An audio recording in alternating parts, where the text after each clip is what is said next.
Hello mga kabarangay. Good news guys! For parents dyan. May bagong bukas na pet grooming dito. Dito lang yan guys. Long highway ng JP Rizal. Ito yan. May kanto ng P. Gomez. Ito guys, kakabukas lang nila. Kaya naka-promo para sa may small dog.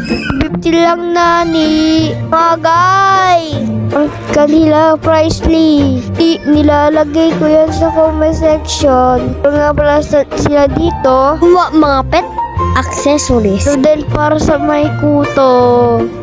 Ang maganda pa dito guys, nakikita alaga mo habang ginigupitan. Ito nga palaga, kisses.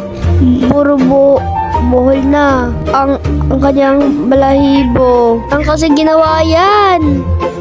Kung di, magpagulong-gulong sa sopa. Kaya, pinakalbunin ni mama. Eto nga palaga, may-ari. Si Kuya, si Leo. Oh! Galing ka kayo ng 21 guys. Mama, kita dito ang West Gray. Magkahalera lang sila. Ang harapan niya. Itong green na bahay. Ayan guys, oh. Dito nga guys. Pagkatapos natin ako ni Mama, kukunin niya si Kissy.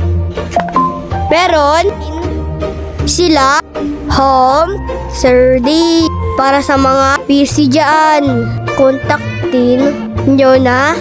Ito guys, kalbo na siya. Para tumubo ulit yung buhok niya. Para pantay-pantay lang. Tingnan nyo guys, oh. Nakatingin na siya kay Mama. Sabay siguro niya, tagal-tagal na. Gutom na ako.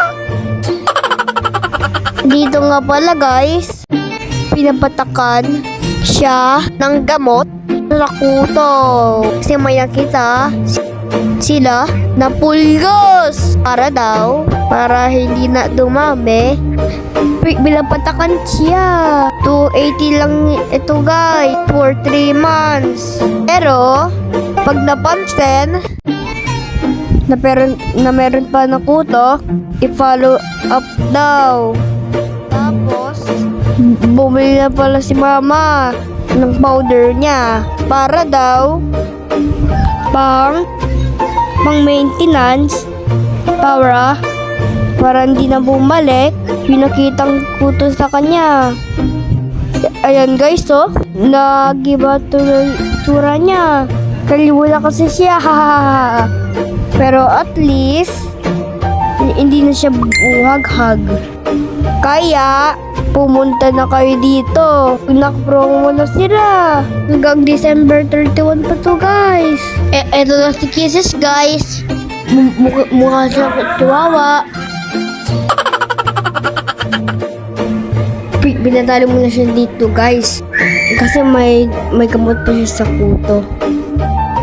Baka kasi mag-roll na naman sa sofa. Ayo! From this to the muna siya ngayon. Para bumalik yung ganda ng buhok niya. Kaya, tiis-tiis ka muna yan. Bye!